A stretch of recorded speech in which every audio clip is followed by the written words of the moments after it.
The lights of Verdant Station glowed softly against the darkness of space. The station floated above Kellara Prime, a forest moon covered in thick green vegetation. Ships from a dozen different worlds docked at the station every day, bringing traders, diplomats, and families from across the galaxy. Jacob Hayes stood at his usual post near the main corridor, watching the flow of aliens moving past him. His human security uniform marked him as one of the Galactic Council's peacekeepers, though most species barely noticed him. At 6 feet tall, he was average by human standards, but small compared to the towering Kraven warriors or the massive Veshan enforcers who handled the real security work. He had been stationed on Verdant for 2 years now. The assignment was supposed to be an honor, proof that humans were integrating into galactic society. But Jacob knew the truth. The other security officers saw him as decoration, a token human to show the Council's diversity. When real threats appeared, they sent the Kraven. Commander Velkris, the station security chief, made that clear at every opportunity. The 8-foot-tall Kraven had scales like armor and muscles that could crush steel. He treated Jacob with polite contempt, the way someone might treat a child playing soldier. Jacob didn't mind. He had learned patience during his 10 years in Earth's Special Forces. He knew how to wait, how to watch, and how to be underestimated. Those skills had kept him alive in places most people never heard about. The afternoon shift was quiet. Jacob made his rounds through the commercial district, nodding to shopkeepers and checking security panels. Everything seemed normal. Merchants sold their goods, travelers rested between flights, and children played in the designated recreation areas. He stopped when he saw Pixel. The small Rin child sat cross-legged on the floor of the observation deck, surrounded by drawing tablets. Her fox-like ears twitched as she concentrated on her work, and her large eyes reflected the light from the windows. The Rin were delicate creatures, barely 4 feet tall even as adults. Their children were smaller than human toddlers. Pixel looked up and smiled when she saw Jacob. "Mr. Hayes, look what I drew." Jacob knelt down, careful not to tower over her. She showed him a picture of a stocky animal with black and white fur. "Is that supposed to be a honey badger?" "Yes, like the ones you told me about." Pixel's tail swished with excitement. "The animals from your Earth that fight lions." "Wow, they don't exactly fight lions," Jacob said with a small smile. "But they don't back down from them either. Honey badgers are small, but they're tough. Really tough. Because they protect their babies?" "That's right. And because they never give up.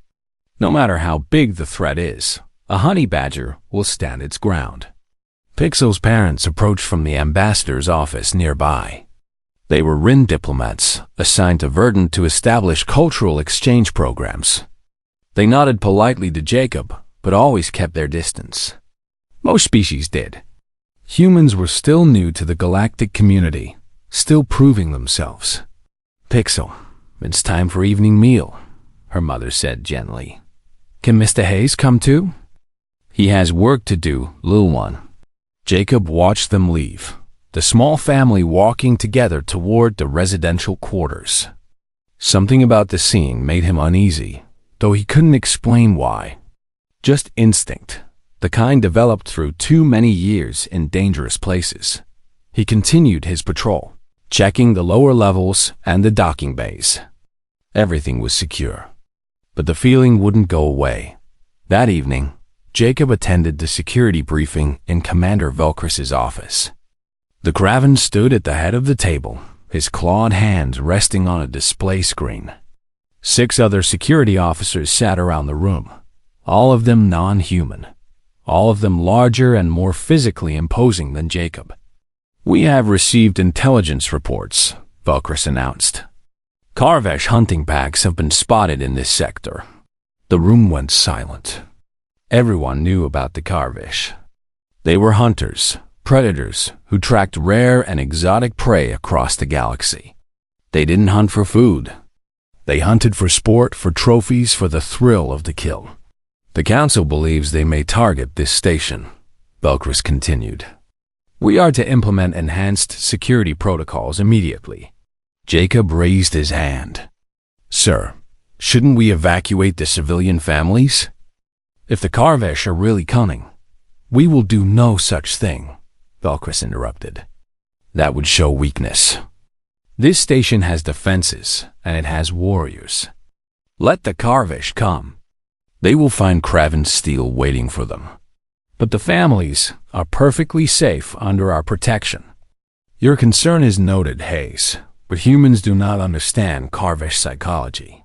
They respect strength, not retreat. We stand our ground. The meeting ended with assignments for enhanced patrols. Jacob was given the residential quarters, the safest area on the station. Of course, keep the human away from any real danger. He didn't argue. Instead, he went to his quarters and pulled out his old gear from Earth. The tactical vest, the combat knife, the small items that military training taught him to keep close. He cleaned his plasma rifle and checked his emergency supplies. Thought maybe Belkris was right. Maybe the Karvesh wouldn't attack a council station. Maybe the intelligence was wrong. But Jacob had learned to trust his instincts. And his instincts were screaming that something bad was coming. That night, he did extra patrols of the residential area.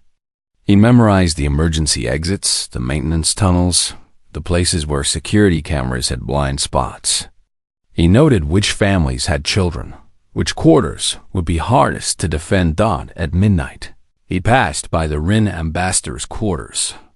Through the window, he could see Pixel sleeping peacefully in her small bed, surrounded by her drawings. One of them showed a honey badger standing protectively over smaller animals. Jacob stood there for a moment, watching. Then he continued his patrol. He didn't know it yet, but in less than 12 hours, everything would change. The quiet station would become a battlefield. The diplomatic outpost would become a hunting ground. And Jacob Hayes, the human security officer that everyone dismissed as decoration, would show the galaxy exactly what humans were capable of when they had something to protect. The honey badger metaphor that Pixel loved so much was about to become very, very real. The alarm woke Jacob from a light sleep. The harsh sound cut through his quarters at 03:00 station time, and he was on his feet before his eyes fully opened. Years of military training made certain reactions automatic. He grabbed his uniform and weapons, listening to the emergency channel on his communicator. The voices coming through were panicked, speaking over each other in multiple languages. Breach in the lower commercial sector. Multiple hostiles. All security teams to docking bay 7. They have weapons. Heavy weapons. Jacob pulled on his tactical vest and checked his plasma rifle. The breach point was in the commercial district, far from the residential quarters. That was good. The families would be safe while security handled the intruders. Then his training kicked in, and he stopped. Why would raiders attack the commercial district? There was nothing valuable there at this hour. The shops were closed. The traders were sleeping.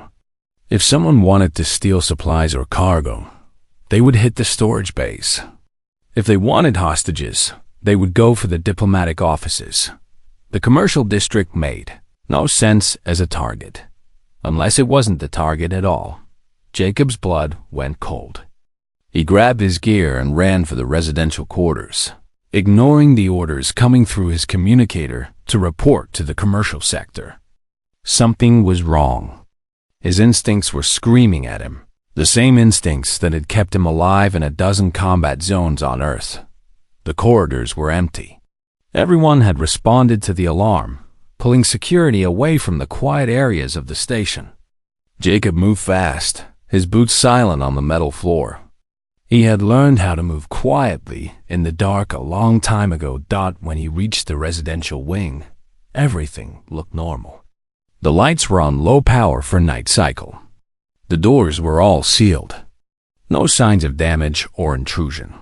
But it was too quiet. Jacob moved down the corridor, checking each section. Most of the families would be sheltering in their quarters, waiting for the all-clear signal. Standard procedure during security alerts. He reached the Rin ambassador's quarters and stopped. The door was open, not forced open, not blown apart, just open, as if someone had walked through with proper access codes. Jacob raised his rifle and moved to the entrance, scanning the room beyond. Blood. The sight hit him like a physical blow. Pixel's parents lay on the floor of their living area, killed quickly and professionally. Plasma burns on their bodies showed they had tried to fight back, but they never had a chance.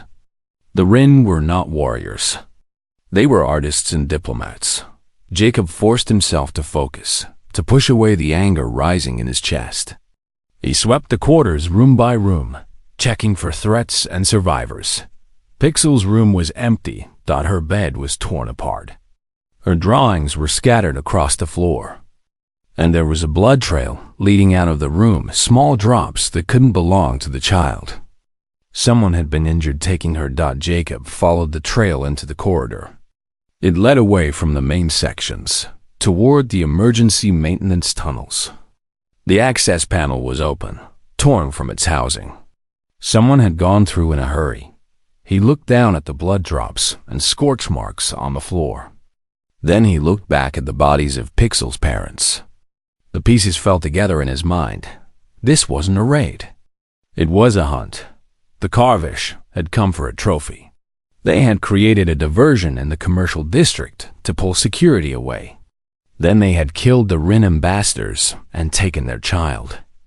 By the time anyone realized what happened, the hunters would be gone. Jacob activated his communicator.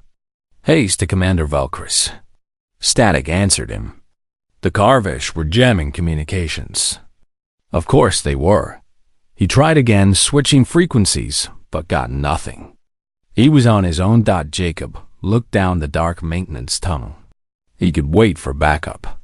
He could try to reach Velkris and report what he found.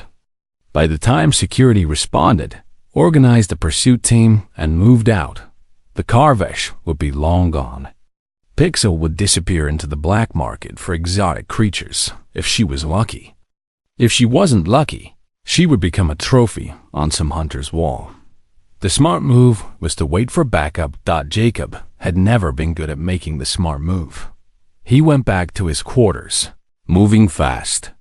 He stripped off his security uniform and changed into dark tactical gear he had kept from his special forces days. He packed light, rifle, combat knife, medical kit, 3 days of rations, water purification tablets, emergency beacon. Everything else he left behind. He returned to the maintenance tunnel and entered, pulling the access panel shut behind him. The tunnel was narrow and dark, lit only by emergency lights every 20 meters. It ran through the infrastructure of the station, carrying power lines and life support systems. The blood trail continued, easy to follow. The Karvish were moving fast but not trying to hide their tracks. They thought they were being pursued by station security forces who would stop at the station boundary. They didn't know that one human was following them. They didn't know what that meant. Jacob moved through the tunnels like a ghost, his rifle ready. He passed through sections of the station most people never saw. The guts of the facility where machines hummed and pipes carried water and air. The tunnels eventually led down into the natural cave systems beneath the station. Verdant had been built on top of Kellar Prime's largest moon, and the moon's interior was honeycombed with caves. The maintenance tunnels connected to them in several places for emergency evacuation. Jacob found where the Karvish had exited the station. Blast marks showed where they had forced open an emergency hatch. Beyond it, a rough cavern stretched into darkness. He checked his rifle's charge and his ammunition.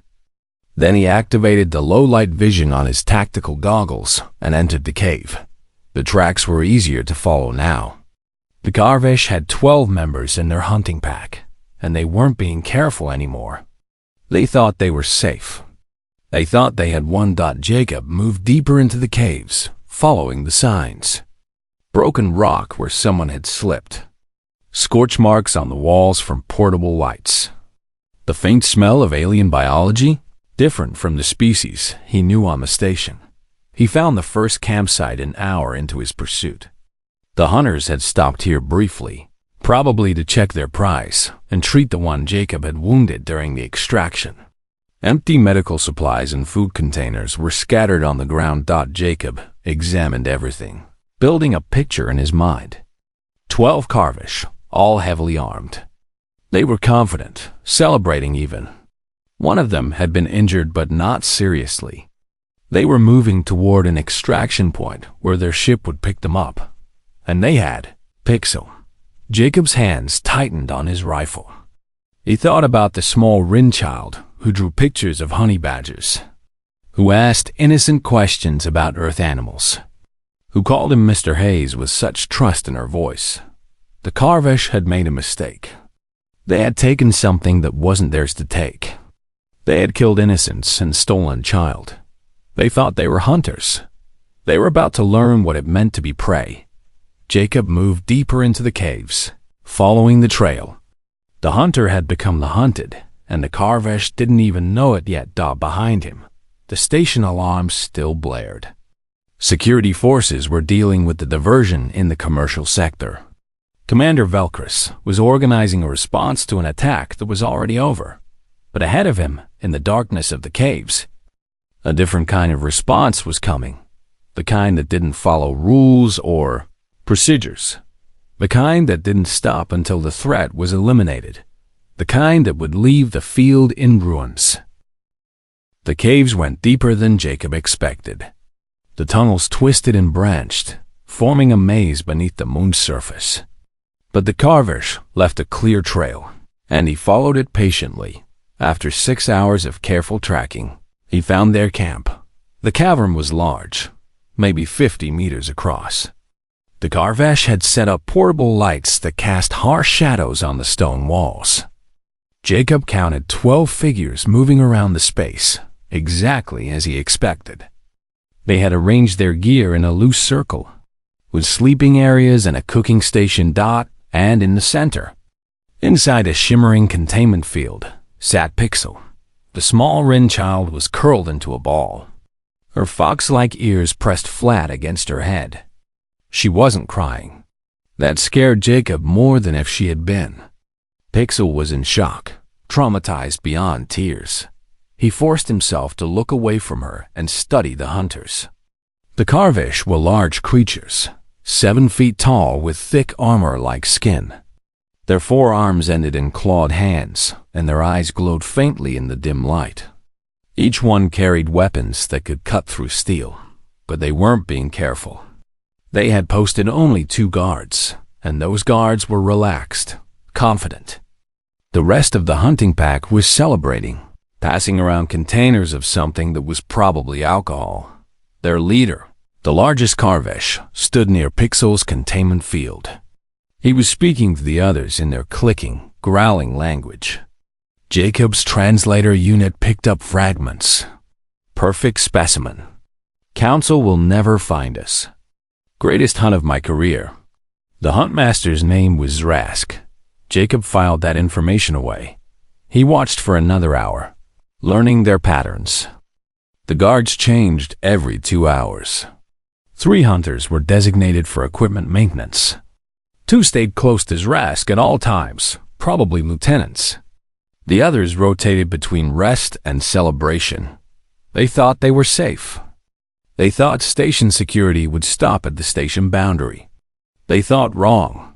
Jacob withdrew silently, moving back through the tunnels until he was far enough away that sound wouldn't carry. Then he began the plan. 12 against 1 was bad odds in a straight fight. But Jacob had no intention of fighting straight. The Karvish were hunters, used to prey that ran or hid. They weren't soldiers. They didn't understand military tactics. He was going to teach them. The first sentry disappeared during the next guard change. The Karvish didn't notice for almost 30 minutes. When they did, They found the body positioned at the edge of their perimeter, visible from the camp. The sentry's throat had been cut cleanly. No plasma burns, no energy weapon signatures. Just a simple knife kill. The kind humans have been doing for thousands of years. Jacob watched from the shadows as the camp erupted in confusion. Zrask ordered the guards doubled and sent out a patrol to search the immediate area. The celebration ended abruptly. Good. Now they were nervous. He let them search for 2 hours, watching their patterns. They moved in groups, calling out to each other, checking dark corners with their lights. But they didn't find him. Jacob had hidden in places the Karvesh didn't think to look, using skills learned in jungles and mountains on Earth. When the patrol returned empty-handed, Zrask pulled everyone into a tighter defensive circle around the camp. Exactly what Jacob wanted. Concentrated targets, reduced mobility, growing fear. He waited until their rest cycle began. Half the Karvesh tried to sleep while the other half stayed on guard. The camp was tense, quiet except for whispered conversations and the hum of equipment. Then, Jacob started making noise. He used the cave's natural acoustics, throwing rocks down distant tunnels to create echoes. The sounds bounced off stone walls, making it impossible to pinpoint their source. To the Karvesh, it sounded like they were surrounded. The guards fired blindly into the darkness, their plasma weapons lighting up the cavern. The sleeping Karvesh woke in panic, grabbing their weapons and spinning in circles. In the chaos, Jacob moved. He had memorized the cave layout, knew every rock and shadow. He came up behind one of the guards and killed him silently, dragging the body away before anyone noticed. When the Karvesh finally stopped firing and counted their numbers, another hunter was gone. Zrask was shouting now, his translator broadcasting his words. "Show yourself. Face us like a warrior." Jacob didn't answer. He had no interest in honor or fair fights. He had interest in getting Pixel back alive. The psychological warfare continued through the night. Strange sounds from the darkness.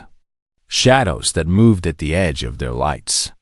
The feeling of being watched from everywhere once stopped by morning. The Karvesh were exhausted and terrified. They huddled together, weapons pointing in all directions, jumping at every noise. Zrask made his critical mistake. He split his remaining forces, sending groups of 3 to search different tunnel branches. He wanted to regain control, to find and eliminate the threat. Jacob had been waiting for this. He hit the first search group in a narrow passage where their size worked against them. He had rigged a simple trap, the kind taught in basic survival training. Rocks fell from above, crushing one hunter and blocking the passage. Jacob killed the other 2 before they could call for help. The second group died when Jacob used the terrain. He led them into a section of cave with unstable flooring, thin stone over a deeper pit. When they followed him across, the stone gave way. The Karvesh fell screaming into darkness. The third group was smarter. They stayed together, moved carefully, and checked their surroundings. Jacob respected that. It didn't save them. He used his rifle this time, quick, precise shots from cover. 3 shots, 3 kills, then disappeared before they could return fire. The Karvesh fired at shadows, wasting ammunition and giving away their positions. When the search groups didn't return, Zrask pulled everyone back to the central cavern. Only 5 Karvesh remained now, including the Huntmaster. 7 hunters dead, and they still hadn't seen their attacker clearly. Jacob moved into position, finding a vantage point in the rocks above the camp. He could see everything from here. The terrified hunters, their weapons pointed at empty tunnels. Zrask trying to maintain control as his pack fell apart around him, and Pixel, still in her containment field, watching everything with wide, frightened eyes. Jacob activated his voice amplifier and spoke in the Karvesh language, his words echoing through the cavern. "Let the child go, and I will let you leave." The effect was immediate. The Kavesh spun toward the sound, weapons raised. But they couldn't pinpoint his location. The acoustics made his voice seem to come from everywhere. Zrask's response was to raise his weapon toward Pixel's containment field. "Show yourself or the prize dies." Jacob's finger tightened on his rifle trigger. The Huntmaster was using Pixel as a shield, standing behind her containment field. The other 4 hunters were scanning the darkness, ready to fire. It was a standoff, but Jacob had already won, and Zrask didn't know it yet. The Huntmaster thought he had leverage. He thought threatening a child would make the human back down. He didn't understand humans at all. Jacob stepped into the light. Jacob Hayes walked out of the shadows with his hands visible, but not raised. He was covered in dust and dark stains from the cave. His tactical gear was torn in places, showing the toll of 12 hours of hunting. But his eyes were steady, and his rifle hung ready at his side. The 4 remaining Karvish hunters stared at him. They saw a single human, maybe 6 feet tall, smaller than any of them, battered and alone. An easy target. Zrask saw something else. The Huntmaster had been in this business for 20 years, and his instincts were finally screaming at him. This human had killed 7 trained hunters in the dark. This human had turned their hunt into a nightmare. "One human," Zrask said, his translator making the words sound hollow in the cavern. "You did all this alone?" Jacob didn't answer. He was calculating distances, angles, threat priorities. His hand moved almost casually toward his belt. "I offer you a deal," Zrask continued. "Safe passage to my ship. In exchange, the Rinchild lives. You have my word as Huntmaster." "Your word means nothing," Jacob said quietly. His hand touched something at his belt. A small remote trigger. Zrask's eyes narrowed. "What have you done?" "Making sure we finish this here." Jacob pressed the trigger. Explosions tore through 2 of the 3 tunnel exits. Not big enough to kill, just enough to collapse the passages. Rock and dust filled the air. When it cleared, only 1 tunnel remained open, the one behind Jacob. The Karvesh were trapped with him. "You mad creature!" Zrask roared. "You have sealed your own death." "Maybe," Jacob said, "but I'm taking you with me." The largest of the 4 hunters charged. The Karvish was fast despite his size, closing the distance in seconds. His forearms reached for Jacob, claws extended to tear and rend. Jacob didn't try to run. He moved forward to meet the charge, dropping low at the last second. The hunter's claws passed over his head. Jacob drove his combat knife upward, finding the gap in the Karvish's armor, plating at the joint between body and leg. The hunter screamed and fell. Jacob rolled away, coming up with his rifle. 3 quick shots put the wounded Karvish down permanently. 4 left, Jacob said. 2 hunters came at him together, trying to flank him from both sides. They were learning, adapting. But Jacob had fought enemies who adapted before. He triggered another charge, this one placed at the base of a rock formation to his left. The explosion sent tons of stone crashing down, filling the space between him and one of the hunters. The other hunter found himself alone, separated from his pack.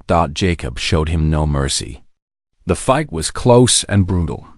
The Karvesh had reach and strength. Jacob had speed and desperation. When the hunter tried to grab him, Jacob broke his grip and got inside his guard. The combat knife found its mark again. 3 left. Zrask was backing away now, moving toward Pixel's containment field. The 2 remaining hunters stayed close to their huntmaster, weapons raised but uncertain.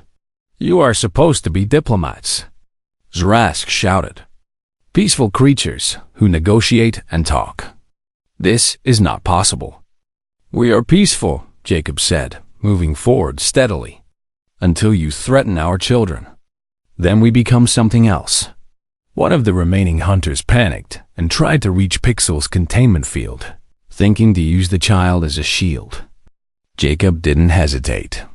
His combat knife left his hand, thrown across 20 meters of space with the precision of thousands of hours of practice. The blade took the hunter in the throat.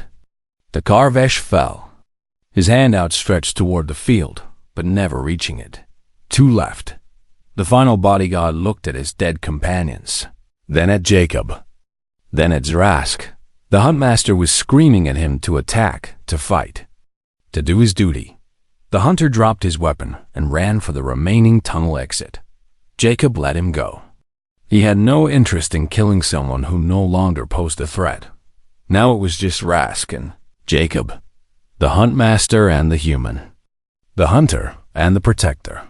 Zrask was larger by nearly 2 feet and outweighed Jacob by at least 100 pounds. His armor plating could deflect most weapons. His forearms gave him multiple angles of attack. His natural weapons, claws and teeth, could tear through flesh and bone. Jacob's rifle was empty. His knife was embedded in a dead hunter across the cavern. He had minor injuries from the fighting, bruises and cuts that would slow him down. The odds were against him. "You cannot win this fight, human," Zrask said. "I am Karvesh. I have killed prey on 100 worlds. I have faced creatures that would terrify you. Then you have never faced a human protecting something they care about." Jacob replied. He charged. The fight that followed was savage and primal. Zrask used his reach advantage, trying to keep Jacob at a distance where his claws could strike. Jacob kept getting inside his guard, taking hits to deliver his own. Zrask's claws raked across Jacob's shoulder, tearing through his tactical vest and drawing blood. Jacob ignored the pain and drove his fist into the Huntmaster's vulnerable eye cluster, the one weak point in Karvesh facial armor. They grappled and broke apart. Zrask tried to use his multiple arms to pin Jacob down. Jacob used momentum and leverage, throwing the larger creature off balance. Jacob's military training came through. Dirty tricks learned in a dozen combat schools across Earth. Strikes to weak points that armor didn't cover. Holes that used the opponent's strength against them. But Zrask had experience too. He had hunted dangerous prey before, creatures that fought back with everything they had. He adjusted his tactics, becoming more cautious, more patient. The fight moved across the cavern floor. They crashed into equipment, knocked over lights, left blood trails on the stone. Pixel watched from her containment field. Too scared to cry, Jacob took a heavy blow to his ribs. He felt something crack but kept moving. Stopping meant death, and he couldn't die yet. Not until Pixel was safe. He got his hands on a piece of broken equipment, a sharp metal rod. It wasn't much, but it was a weapon. He used it like his lost knife, striking at joints and gaps in Zrask's armor.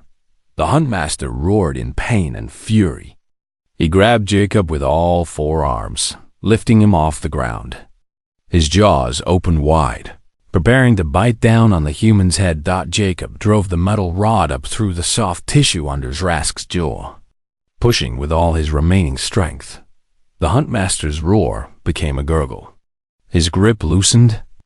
Jacob fell to the ground and rolled away. Zrask stood there for a moment, 4 arms reaching for the rod embedded in his throat. Then his legs gave out and he collapsed. Jacob lay on the cavern floor, breathing hard. Every part of his body hurt. His shoulder was bleeding badly. His ribs were broken. He was pretty sure he had a concussion, but he was alive. And more importantly, Pixel was alive. He forced himself to stand and stumbled to the containment field.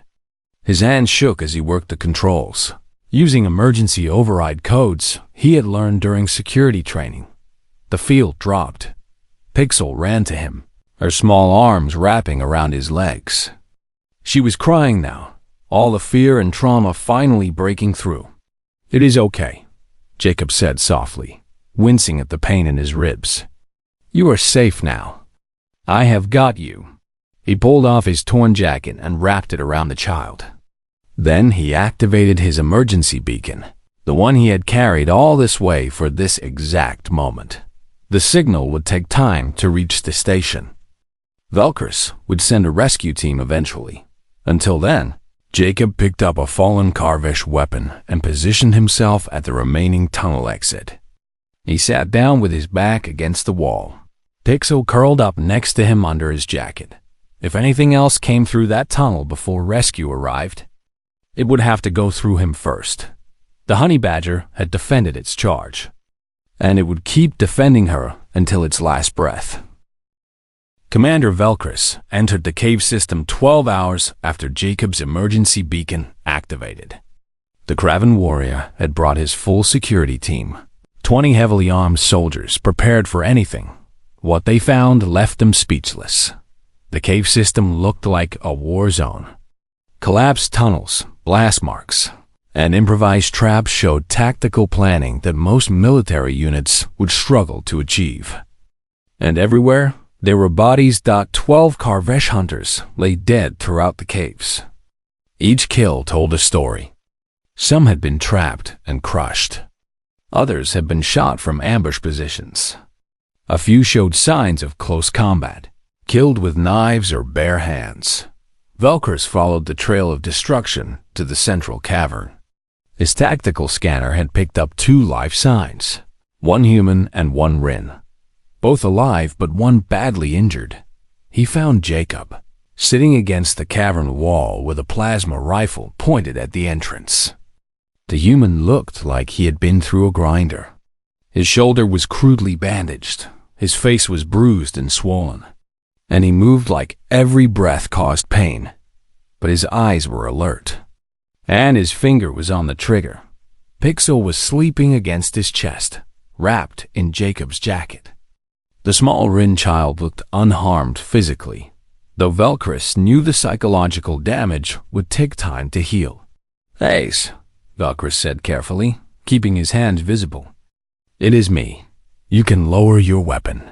Jacob stared at him for a long moment, as if trying to process the words. Then, slowly he lowered the rifle and let his head fall back against the wall. "About time," he said, his voice rough. "I was getting tired." The medical team rushed forward, but Jacob refused treatment until they had examined Pixel first. Only after they confirmed the child was unharmed did he let them work on him. The injuries were severe. Plasma burns, 3 broken ribs, a fractured arm, deep cuts across his shoulder and back, and significant blood loss. The medics were amazed he had remained conscious, let alone combat ready. They transported both of them back to Verdant Station on emergency medical shuttles. Jacob was unconscious by the time they reached the infirmary, his body finally giving in to exhaustion and trauma. Velkris stood in the cavern after they left, looking at the bodies of the Karvesh hunters. His security team was documenting everything, taking readings and footage for the official report. "Commander," one of his officers said quietly, "we retrieved the human's helmet camera data. You should see this." Velkris watched the footage later in his office. 12 hours of hunting compressed into a recording. He saw Jacob track the Karvesh through the dark, saw him plan and execute each attack with cold precision. The Kraven warrior had been in many battles. He had faced dangerous enemies across the galaxy.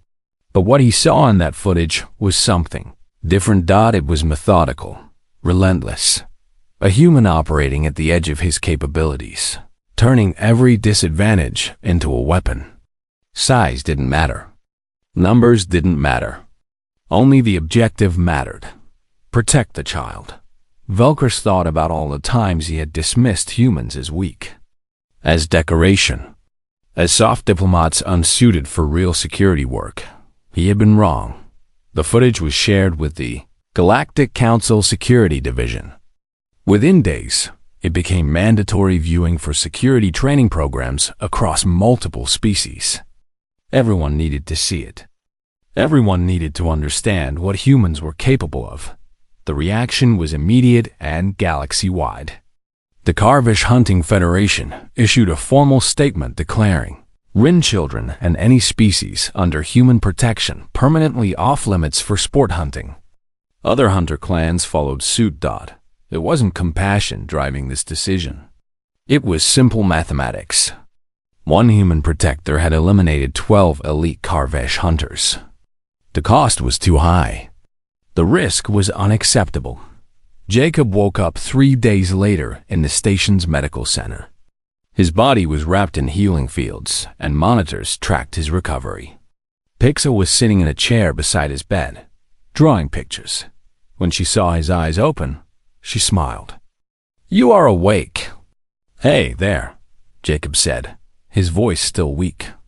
"Are you okay?" "I am safe."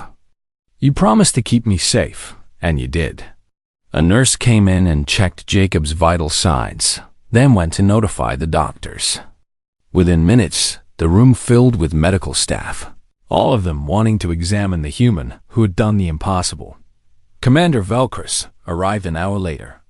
The Kraven stood at the foot of Jacob's bed, his expression unreadable. "Hayes," he said formally, "I owe you an apology, sir. I dismissed you. I underestimated your capabilities and the capabilities of your species. I called you decoration, treated you as less than a warrior. I was wrong." Jacob shifted in his bed, wincing at the movement. "You were doing your job the way you knew how. My way failed. Your way succeeded." Velkris straightened to his full height. "I have requested that Earth send more officers like you to serve as security trainers. The galaxy needs to understand what humans truly are." "We are just people trying to help," Jacob said. "Nothing special. You eliminated 12 Karvish hunters alone, while injured, to save a child. That is not nothing special." After Velkris left, other visitors came. Diplomats from various species, security officers, even some of the civilians from the station. All of them wanted to see the human who had changed everything. The Galactic Council awarded Jacob their highest civilian honor for protection of life. The ceremony was held in the station's main hall, attended by representatives from 24 worlds. Jacob accepted the medal uncomfortably, standing at the podium in his dress uniform. Pixel stood beside him, her small hand holding his. "I am not a hero," he said when asked to give a speech. "I just did what any human would do when a child needs protection. We have a saying on Earth. It takes a village to raise a child, but it only takes one person to protect them." The audience didn't fully understand what he meant, but they understood the sentiment. Humans would protect those under their care, regardless of cost or odds. Later, in his quarters, Jacob filed the paperwork to adopt Pixel through council emergency provisions. The small Rin child had lost her parents and needed a guardian. Jacob had lost his chance at a normal life the moment he chose to pursue the Karvish alone. They needed each other. Pixel called him her honey badger now, using the Rin word for protector. She told everyone about the human who stood alone against 12 hunters and won. About the species that seemed small and weak, but fought like they were 10 feet tall. Jacob tried to downplay it, but the story spread anyway. Humans became known across the galaxy, not as the diplomatic newcomers, but as the species you never threatened. The ones who smiled and negotiated and preferred peace. But if you threatened their young, or anyone under their protection, they became something else entirely. The final report from the Karvish incident included a new designation in the Galactic Threat Assessment Database. Humans were classified as Category 5 protective responders. The highest possible rating. The notation read, "Do not threaten what a human has chosen to protect." Historical analysis shows humans will sacrifice everything to defend those they care for. Physical limitations and numerical disadvantages do not apply. Engagement is not recommended under any circumstances. 3 months later, Jacob and Pixel left Verdant Station for Earth. The small Rin child was excited to see her new home world, to meet other humans, to see real honey badgers. As they boarded the transport, The station's personnel stopped to watch. Security officers from a dozen species stood at attention. Civilians waved goodbye. Even Commander Velcris was there, giving Jacob a formal Kraven salute of respect. Jacob returned the salute, then took Pixel's hand and walked onto the ship. Behind them, Verdant Station returned to its normal operations. Trade continued. Diplomats met. Children played in the recreation areas. But everyone remembered the 12 hours when everything changed. When one human showed the galaxy what humanity was truly capable of when pushed, the field had been left in ruins. The hunters had been eliminated, and the child was safe. The honey badger had proven that size didn't matter when you had something worth protecting. That determination and courage could overcome superior strength and numbers. And the galaxy would never forget that lesson. On Earth, years later, Pixel would tell her own children about the human who saved her. About Jacob Hayes, who walked alone into darkness to bring her home. About the species that looked small and peaceful, but had the heart of warriors. She would show them pictures of honey badgers, those stocky black and white animals that fought without fear. And she would explain that humans were just like them, small compared to many species, but absolutely relentless when protecting what they loved. The galaxy had learned that truth the hard way, and it had changed everything.